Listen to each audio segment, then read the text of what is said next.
భారత సైన్యం చేసిన దాడులతో పాకిస్తాన్ దిగ్భ్రాంతికి గురైంది. తేరుకునే లోపే విజయవంతంగా ఆపరేషన్ను పూర్తి చేశారు భారత సైన్యం. రాత్రి 1:44 దాడులు మొదలయ్యాయి. 1971 తర్వాత ఇదే తొలిసారి పాకిస్తాన్ భూభాగంలోనికి వెళ్ళి మరి భారత దళాలు దాడి చేశాయి. 71 తర్వాత ఇదే తొలిసారి. సాధారణంగా పీవేకోలో దాడులు చేస్తూ వచ్చారు పాక్ ఆక్రమిత కాశ్మీర్లో. కానీ ఈసారి ఏకంగా పాకిస్తాన్ భూభాగంలోనికే మన సైన్యం వెళ్ళి మరి దాడులు చేసింది.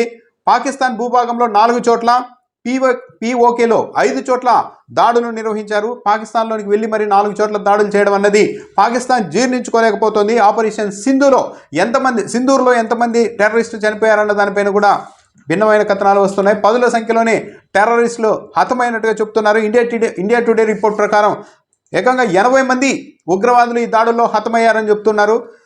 మరి కొన్ని చోట్ల 30 మంది చనిపోయారని కూడా వార్తలు వస్తున్నాయి.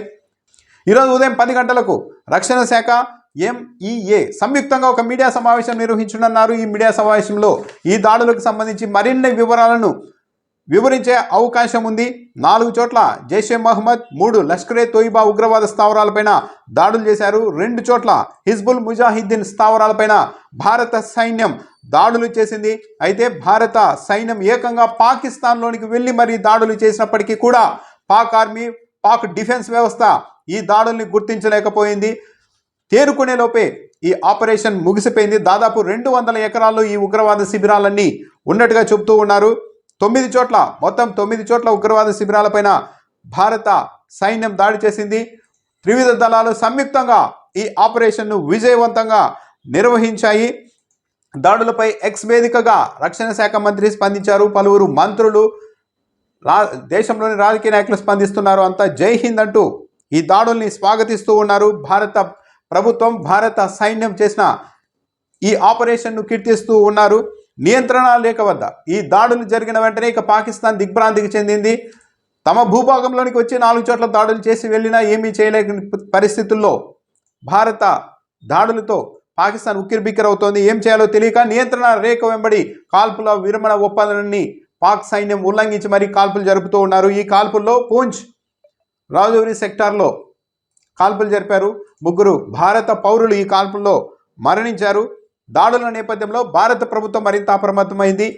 పాకిస్తాన్ నుంచి ప్రతిగా ఏమైనా దాడులు ఉండే అవకాశం ఉన్న నేపథ్యంలో భారత ప్రభుత్వం, భారత డిఫెన్స్ వ్యవస్థ మొత్తం అప్రమత్తమైంది. ఉత్తరాదిలో పలు ఎయిర్పోర్ట్లను మూసివేశారు.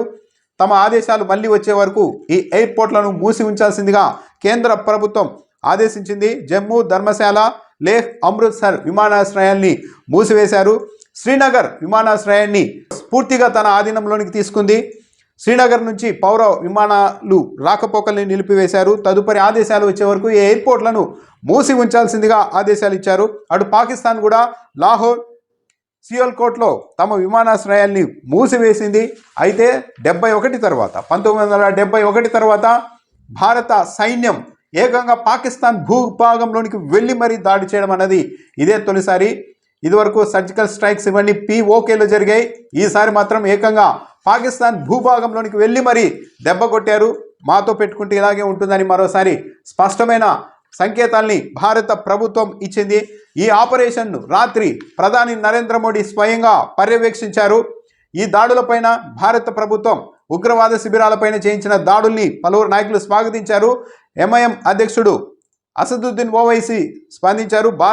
భారత్ చేసిన దాడుల్ని స్వాగతిస్తున్నాం. మరో పహల్గామ్ దాడి జరగకుండా బుద్ధి చెప్పాలి. పాక్లోని ఉగ్రవాద స్థావరాల్ని పూర్తిగా ధ్వంసం చేయాలి. జై హింద్ అంటూ ఓవైసీ ట్వీట్ చేశారు. ముఖ్యమంత్రి చంద్రబాబు నాయుడు జై హింద్ అంటూ ట్వీట్ చేశారు. భారత సైన్యం జరిపిన దాడుల్ని వైఎస్ఆర్సీపీ అధ్యక్షుడు జగన్మోహన్ రెడ్డి స్వాగతించారు. దేశ ప్రజలంతా కేంద్ర ప్రభుత్వం, భద్రతా దళాలకు మద్దతుగా ఉంటాయని కూడా జగన్మోహన్ రెడ్డి తన ట్వీట్లో చెప్పారు.